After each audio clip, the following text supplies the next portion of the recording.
Greetings, Director.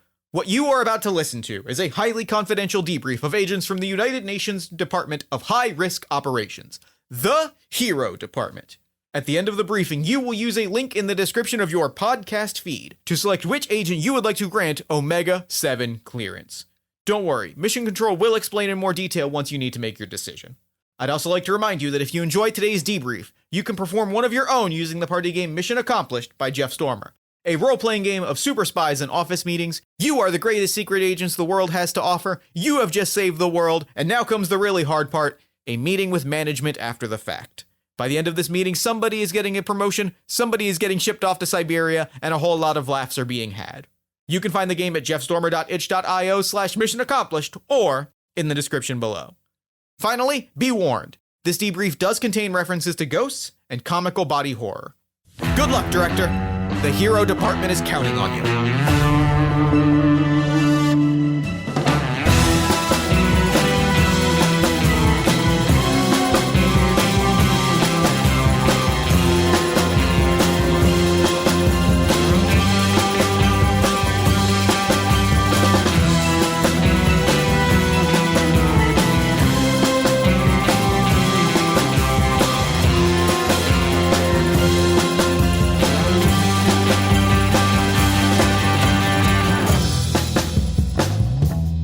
Good afternoon, everybody.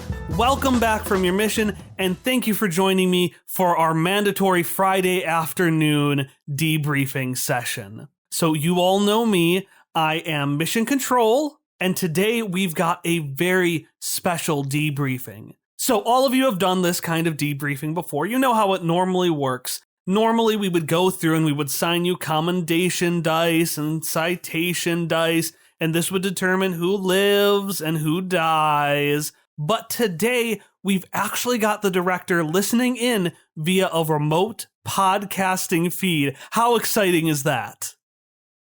Great.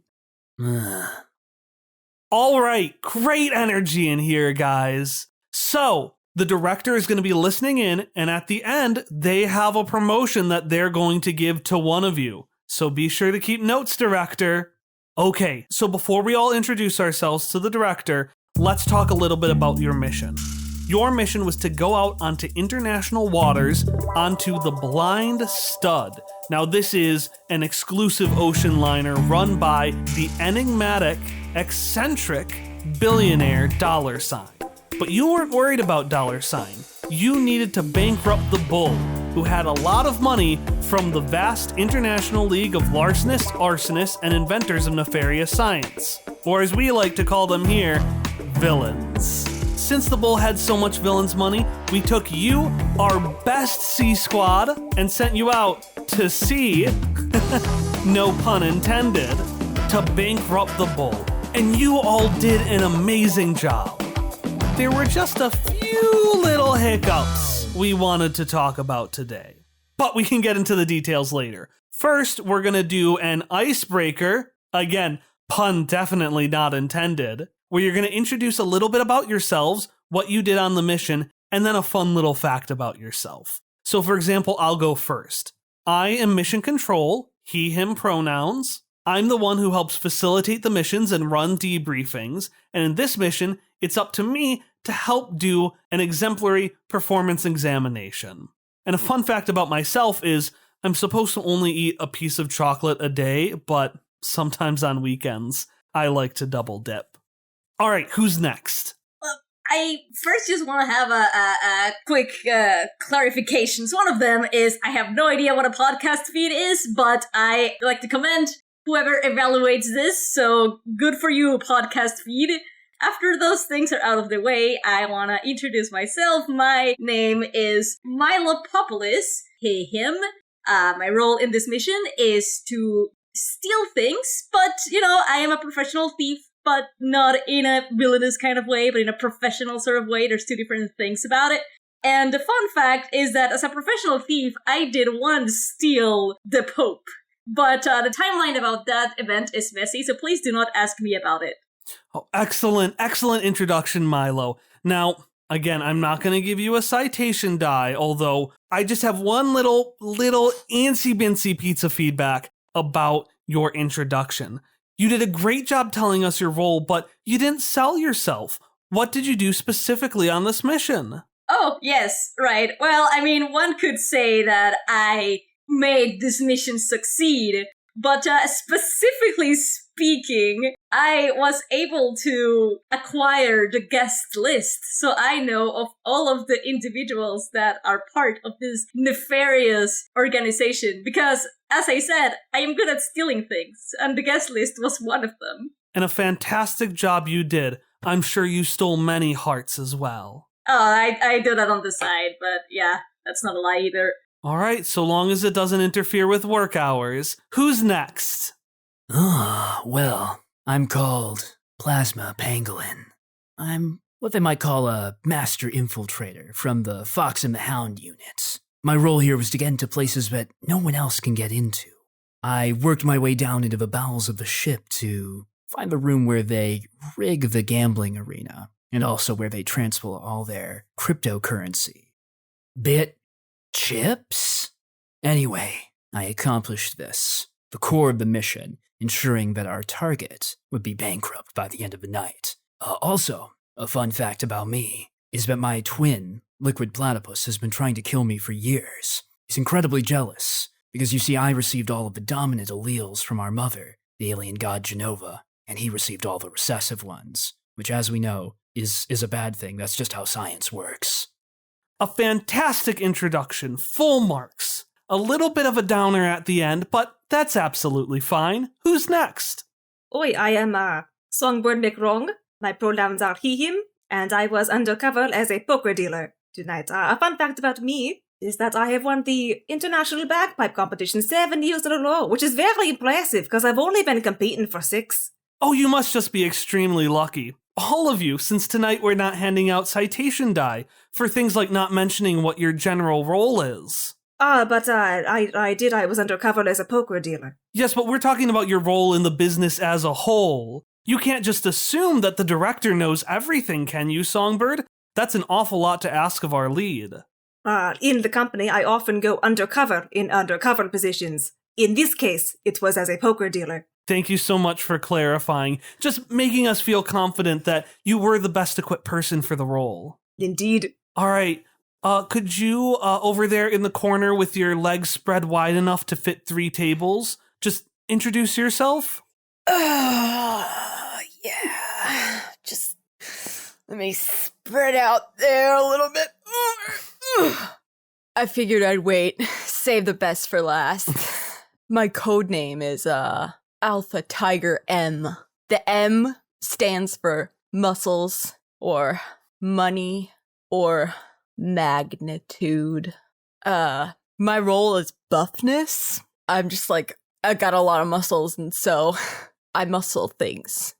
But I also have a really strong and dominant personality, which is why I successfully turned the bull to our side. Yeah, it's just, as a natural alpha male, I have this influence over betas. It might be pheromones, it might be just the weight of my personality, but did some good work yesterday, at this when happened.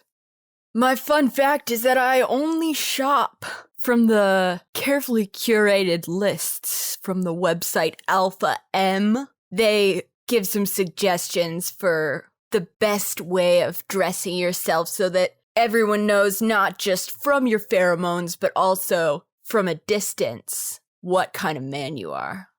All right, great introductions, everyone, and really fun facts. I'll have to step up my game for the next meeting. So, as part of our regular debriefing process, we did have you fill out these anonymous written reports. And we promised you when we filled those out that we wouldn't use them to call out anybody or sow conflict between you all. And that's still absolutely 100% true, I promise. But there were a few discrepancies we just wanted to work through right now. So I've got a list right here, and I'm just going to go through the order of events and see if we can clear some things up. Does that sound good for everyone? Suppose so. Sure. Aye. All right, so at the beginning, just like Milo said he did, he stole the guest list with an impressive sleight of hand. Now, I know you're a bit reluctant to hand it to us, Milo, but knowing you have it makes us feel comfortable all the same. That being said, I did get a report that in addition to stealing the guest list, you stole, and I quote, all the fucking shrimp. Would you mind just explaining why you felt the need to steal so much shrimp? Well, you see, it's mostly because every time I go on a mission such as this, I always want to keep some sort of souvenir from my missions. And so I thought that, well, one of the things that would matter the least in this mission would be shrimp. And I really like shrimp as well, so I decided, why not? Who cares about the shrimp? Usually they go bad anyways if they're not on ice, so what is this, a bunch of shrimp? I'll just keep them on my freezer and keep them as a souvenir, a memento. It was for a crowd, though. This is 3 metric tons of shrimp we're talking about, which the logistics of that is something that we'll leave over to the logistics department. But I just want to know what you needed with all of that shrimp.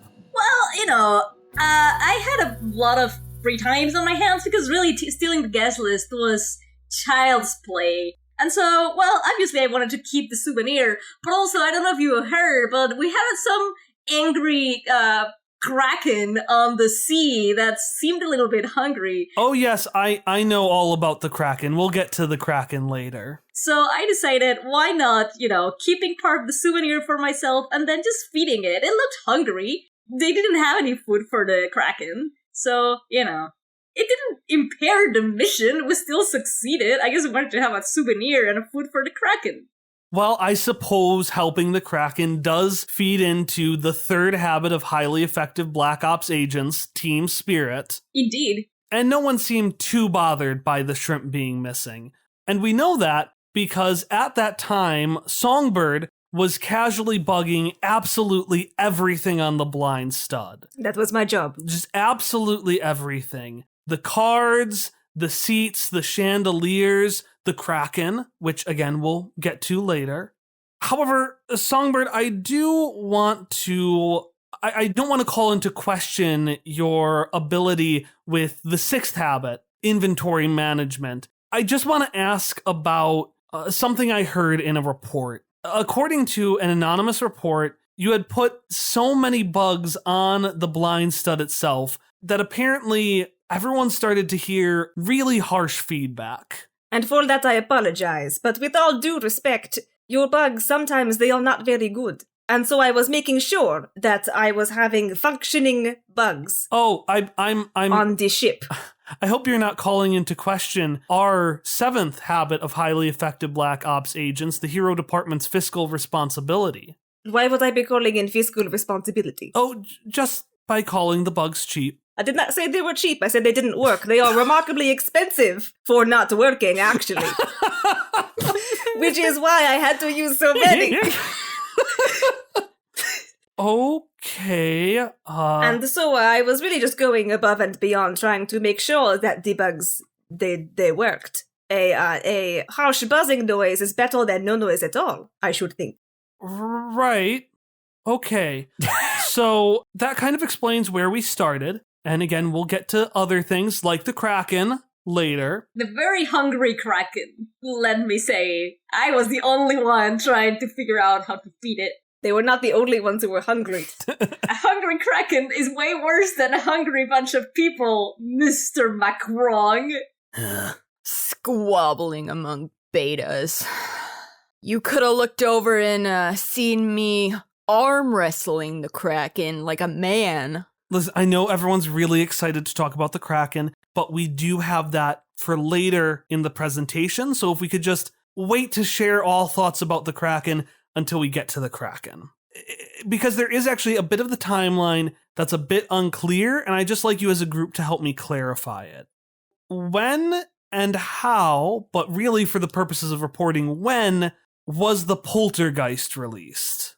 I was too busy feeding a Kraken to see when it was released. And we'll talk about feeding the Kraken when we get to the Kraken. All right. Just Pretty sure it happened after the boat started listing. I remember it was when I had to crawl my way out of the elevator duct on my way back above deck. That was when I first saw the poltergeist just going by like, oh, as he does, you know. Well, I remember as I was throwing out with my newly recruited ally, all on me, guys, just saying, I saw something that I thought was Pangolin, but was actually the poltergeist. Oh, so that explains the next part in the timeline. I think I understand. So somehow a poltergeist was summoned around the time you, Alpha, had turned the bull to our side. Fantastic work. He will be an invaluable asset. I know. Now, I did get a little bit of feedback about the way you followed the poltergeist. Specifically, I was told, and again, this is a quote, Tiger Alpha M Chad walked, whatever that is, around the casino so obnoxiously that he was recognized from a viral TikTok and his cover was blown. Okay. So, first of all, of course you don't know what Chad walked is.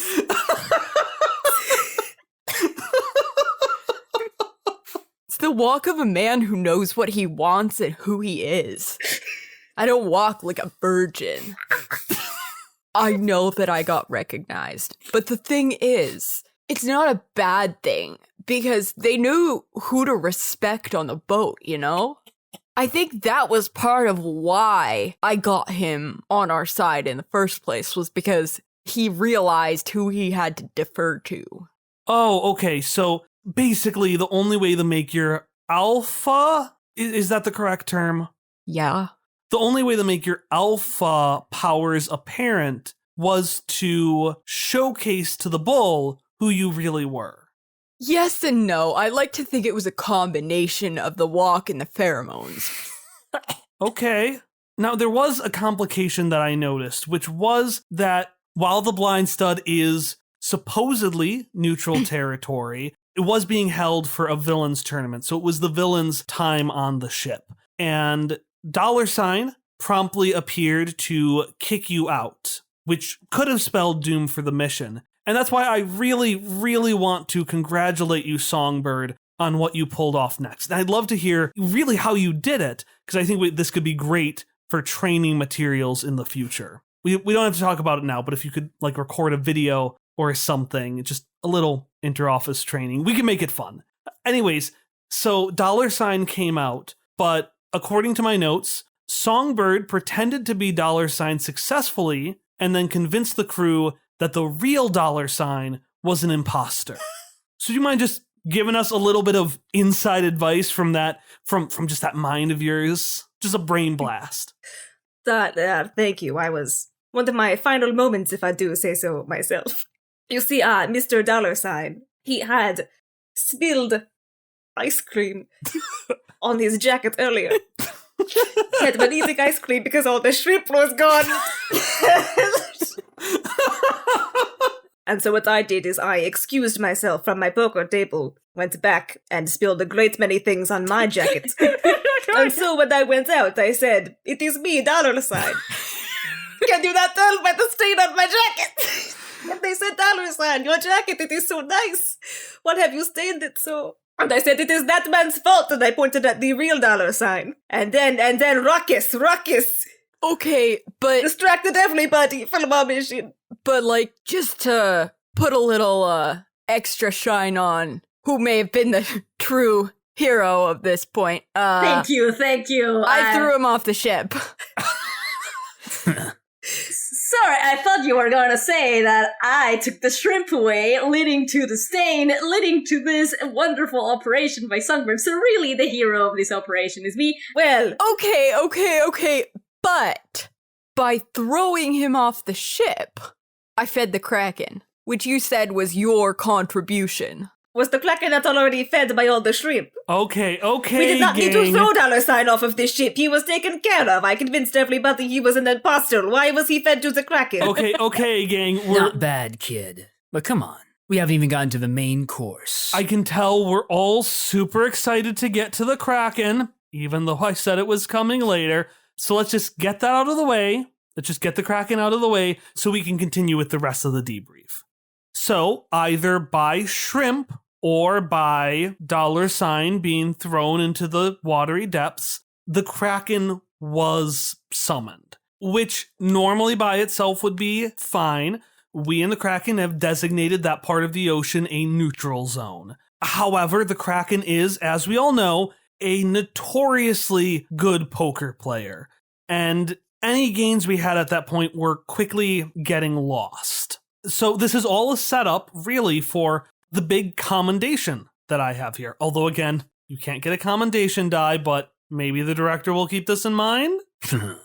So we all know who appeased the Kraken and convinced them to withdraw from the poker tournament. Alpha M. According to this note, Alpha Tiger M appeased the Kraken by giving the Kraken a discount referral code for the Alpha M website. Now, normally I thought that was a website for land mammals and not sea whatever kind of animal the Kraken is. No. Alpha's an alpha. Okay. Well, I think that answers the Kraken. I think all of our curiosity has been finished with the Kraken. Well, okay, I just want to add a little thing right beforehand because the Kraken was already semi-appeased because of all of the shrimp I gave him. So obviously he was already pretty sleepy and pretty out of it to be able to accept a discount of such a store. Excuse me? All these gifts are meaningless. The Kraken is a demon that rises every 20 years and lays waste to a land. It then sleeps and is reborn as a hero, champion for the people. Everyone knows that. Literally no one knows that. I thought he had just risen because there was a really good poker tournament on the ship. Well, that's the thing, isn't it? Did he come here as a demon or as an angel? Is there a difference? Some would say no. Anyway, all this talk about the Kraken and the poker tournament and all that is fun, but that's not the real meat of the mission. Thank you. Thank you so much, Plasma Pangolin, for getting us back on track, away from the Kraken, and back towards the mission. Which, Milo, I think you would actually be pretty interested in the next part, considering that this is a big bonus for you, something you should be sure to be sticking on your next performance review. Because according to another note, you swiped the fake card deck that was actually ID cards and opened the staff elevator that let you go deeper into the ship.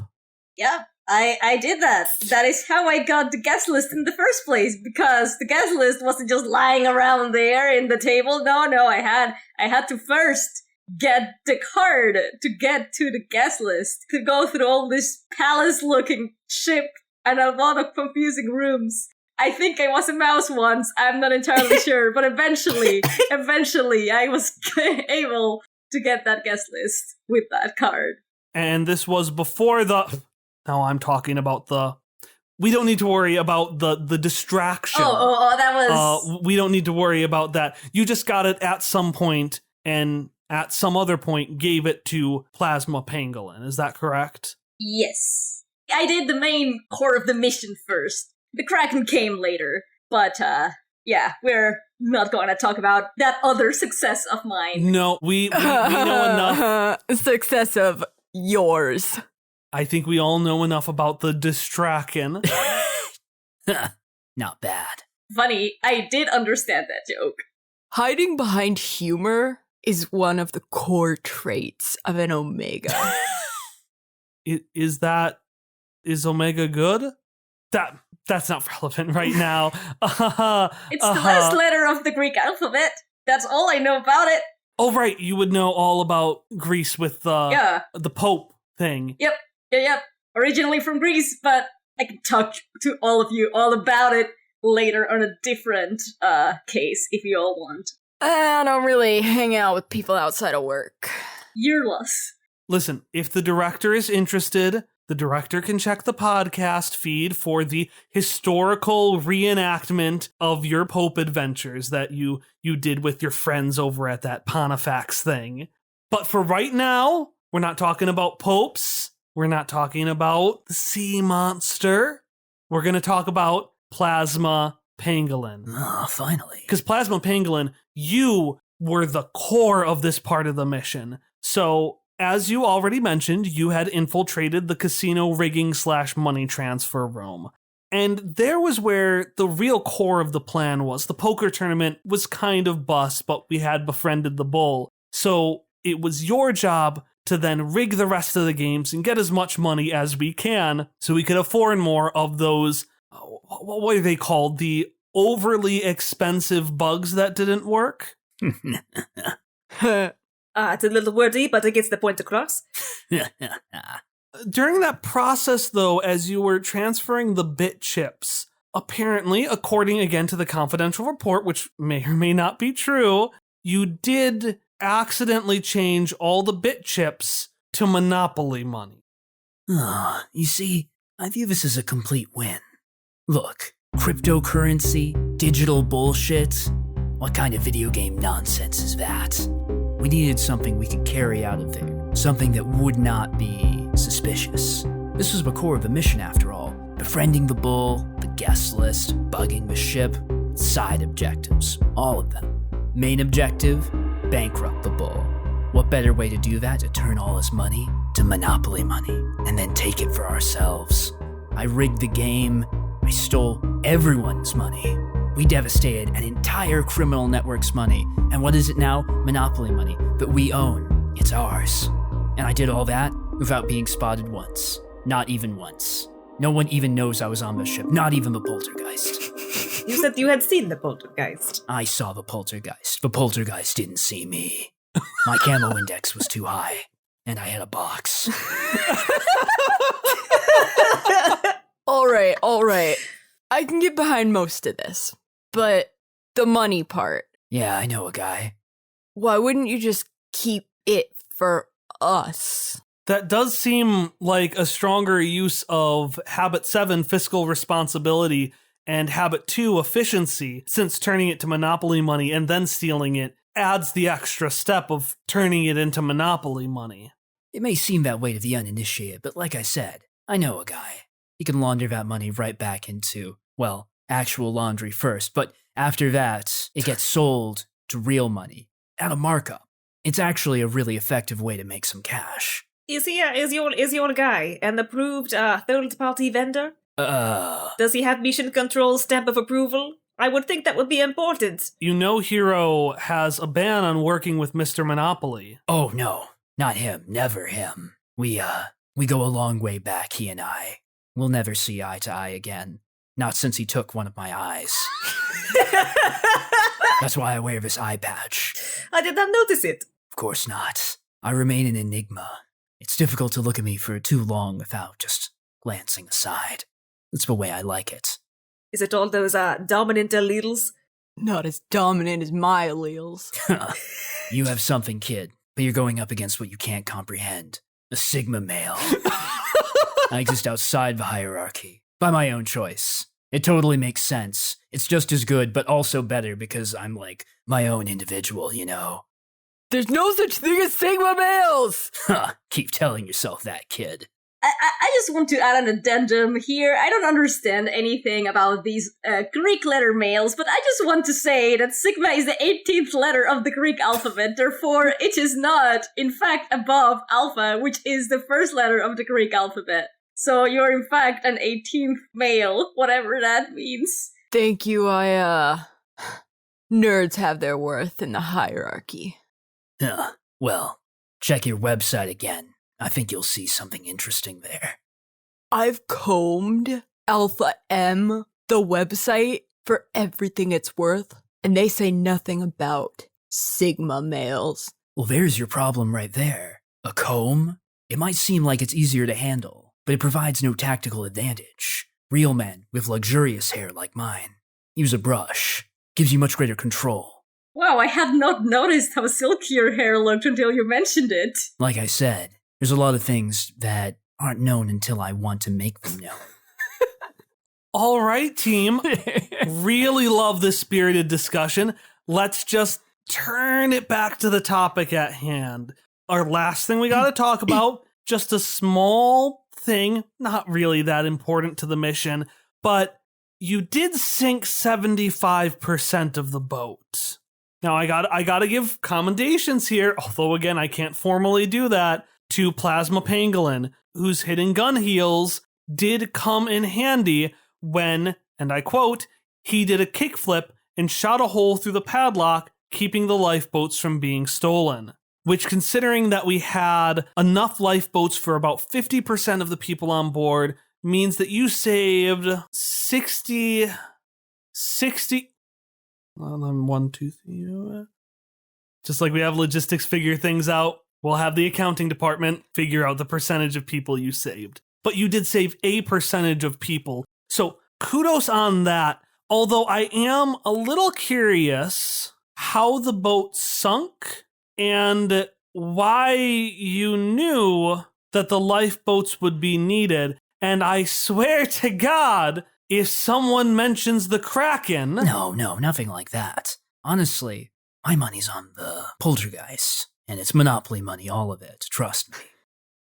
So the poltergeist got the Monopoly money? What? No, the poltergeist sunk the ship, probably. Like, did our crews ever get a look at the damage done to the ship, see what actually caused that damage? Because I doubt you'd find it was, a controlled demolition with C4. Nothing like that, nothing our agents would have access to. But probably, some ghostly energies ripping it apart. Why the hell was the ship sinking when I saw the poltergeist scooting around doing his thing? Who even summoned that poltergeist anyway? Was stealing all my mojo after I snuck back out deck. You and Alpha M are the only ones who saw the poltergeist. Pretty suspicious, I agree. How the heck did you guys not see the poltergeist? I was in the poker hall the whole time. Poker hall was directly adjacent to the staff hallway, and that's where we both saw the ghost. The ghost must not have come this way. It must not have been a fan of poker. On a poker ship? Doubtful.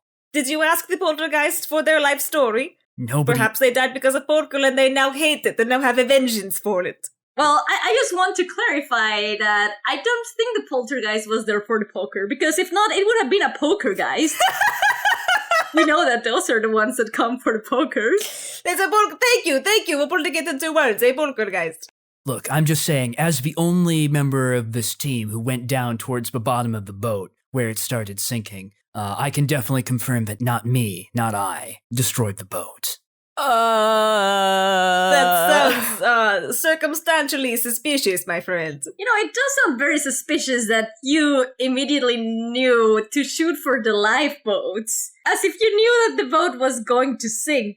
Well, it was bad memories. I'd been on an oil taker once, and it didn't work out so well. I knew I had to get to the lifeboat sooner rather than later. And like I said, it was already listing when I made my way out. So we all think he did it, right? Well, that will be up to the director to decide, because I guess some things just will stay mysteries. There are a few things that won't stay mysteries, though. Thing 1, you all successfully did the mission and went above and beyond. Everyone give themselves a round of applause.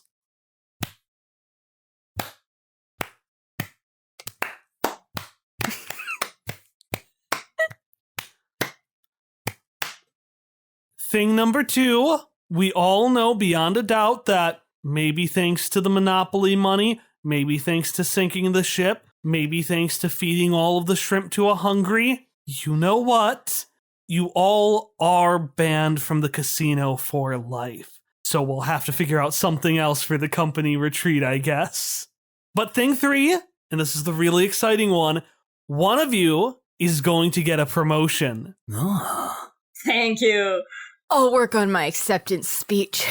Don't call your shots before they fired, kid. Sorry, one sec. Just gotta spread a little further. So, director, this is where you get involved. Now that you've listened to all of our 4 agents, it's up to you to select which one you want to promote. Now, if you're listening on a podcast feed, you should find, next to this one, 4 other episodes, quote unquote. They're just your selection buttons. Whenever you're ready, stop this recording and select one of those episodes to choose who you want to give the promotion to. You may also, depending on what feed you're using, find it in what we call the description below. Or if you're watching this on our virtual podcast, which we call YouTube, you will find 4 links right now that you can select. All right, make your selection.